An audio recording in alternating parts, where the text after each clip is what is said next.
En ce qui concerne la sorcellerie, je dois avouer que de plus en plus de gens pratiquent la magie noire.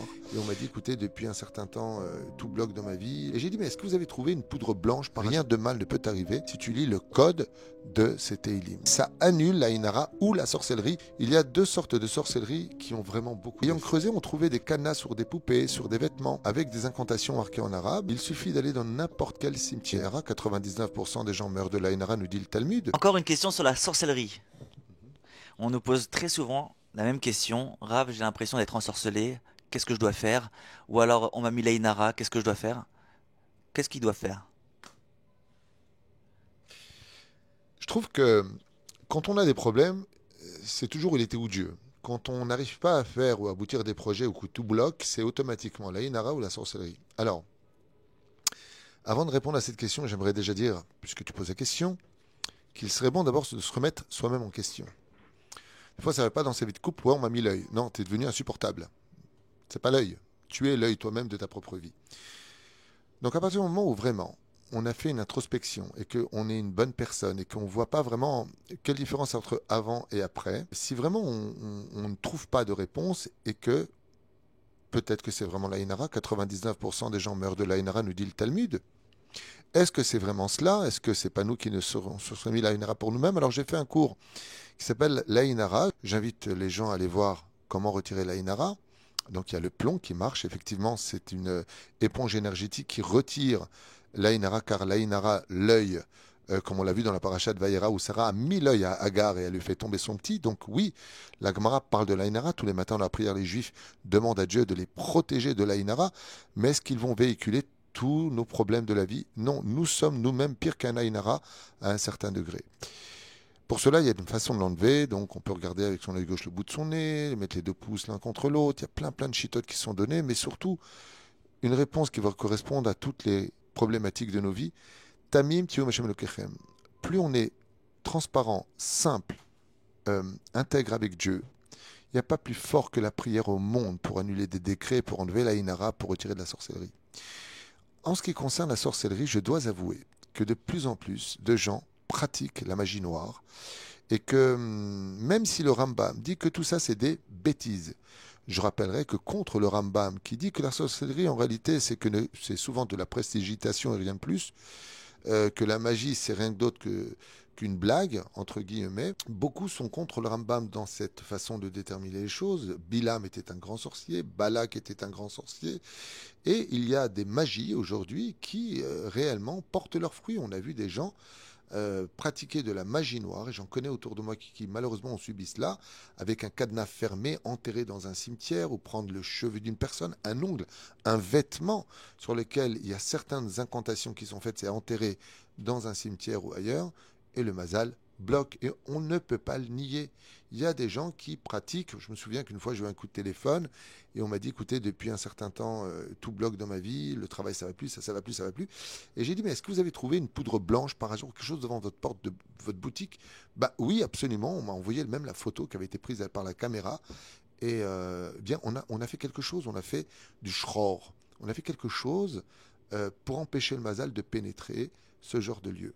Alors, pour cela, il y a chez nous, les juifs, on a plusieurs façons d'agir. Il y en a qui vont aller voir des spécialistes de la sorcellerie. Nous, on ne va pas voir ces gens-là. Ce n'est pas Hazve Shalom notre chemin. On n'a pas le droit d'y aller et on n'y va pas. Il faut avoir confiance en Dieu. Comme dit Rabbi Nachman, la prière annule tout. La joie de vivre enlève l'obscurité. Mais nous avons aussi des grands Torah, comme le Chida Akadosh, qui, lui, nous dit pour chaque jour, il y a un code des Teilim, tout comme Rabbi Nachman nous a donné le Tikkun Aklali avec des Teilim bien prescrits et précis à lire pour soigner de tous les problèmes de la vie et réparer les problèmes de la Brit Mila, c'est-à-dire les fautes de la débauche. Il y a, par exemple, dans ce livre-là, voilà, c'est à la fin du Sidour, à la page 192, Avodat Hashem, vous pouvez l'acheter partout, dans une librairie juive. On parle du Chida, on ne parle pas de n'importe qui est écrit comme ça. Tout celui qui lira chaque jour ces quelques télim, il y en a 6 à chaque fois à lire plus ou moins par jour, si tu suis le seder dans lequel je l'ai inscrit, lo ishtutbo, lo yetzerara, lo ainara, lo choli, lo nezek, lo satan, lo mekatreg, lo mashrit, shum nezek baolam. Rien de mal ne peut t'arriver si tu lis le code de ces télim. Voilà, donc tu vas les inscrire sur la vidéo, ce sera beaucoup plus simple que de les énumérer. Ça prend, pour celui qui lit l'hébreu, ça prend 5 minutes à la montre, et encore 4 minutes, ça suffit. Et celui qui sait lire doucement, il peut le lire aussi en phonétique. C'est très peu à lire à chaque fois, chaque jour, et ça annule la inara ou la sorcellerie, ou même des décrets contre nous. Signé le Chida Kadosh Rabbi Chaim Yosef David Azoulay. On parle du Moshe Rabbeinu de sa génération. Il y a 2 sortes de sorcellerie qui ont vraiment beaucoup d'effets. Je ne le dis pas parce que je le pense, je le dis parce que je me suis occupé de pas mal de gens qui malheureusement ont eu cette sorcellerie et après avoir fait ce qu'il fallait, on a vu que le mazal a repris. La première sorcellerie, ce qui est vraiment à fuir comme la peste, c'est le vaudou, ou vraiment des incantations démoniaques. On invite vraiment des démons précis à prendre possession, à agir en conséquence. Après, on n'y croit pas, chacun fait ce qu'il veut. Moi, je dis euh, ce que j'ai à dire. Tu me poses la question à moi, donc je réponds en mon nom, mon expérience, et j'ai aussi des références. Mais il y a une autre sorcellerie qui est très pratiquée et qui est très dangereuse, c'est de prendre un cheveu, de prendre quelque chose, un bouton, un mouchoir qui appartient à cette personne.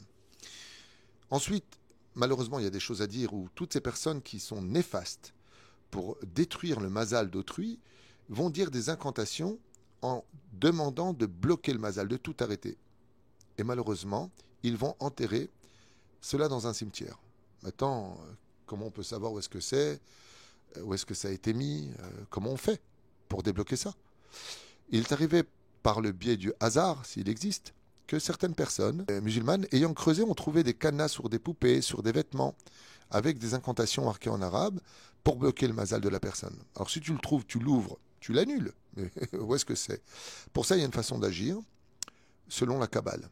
Il suffit d'aller dans n'importe quel cimetière, sans rentrer à l'intérieur, de prendre avec une cuillère, par exemple, un peu de la terre de ce cimetière et de dire « Je ne ramènerai cette terre qui est dans ma possession d'ici 3 jours quand ma sorcellerie sera annulée. » Et le 3e jour, il faut lire le Teilim 23. Et tu le dis 3 fois de suite. La force de ce Teilim dit 3 fois de suite, annule la sorcellerie. Et peu importe là où est enterré l'objet qu'on nous aurait pris pour nous faire du mal, le 3e jour, on ramène ce qu'on a pris exactement là où on l'a pris, on le dépose au cimetière, en disant que la sorcellerie qui a été faite sur moi s'annule. Et on annule ainsi donc la sorcellerie qui nous aurait été faite. Il y en a qui disent qu'il faut le dire tous les jours, 3 fois de suite, tous les matins. Et normalement, on devrait ressentir quelque chose qui s'est allégé en nous. Alors, il y a plein de choses comme ça à dire, ça prendrait des heures, c'est pas mon but. Mais ce qui est sûr et certain, c'est qu'il n'y a pas plus fort que la joie de vivre et la prière à son Créateur du monde, malgré tout.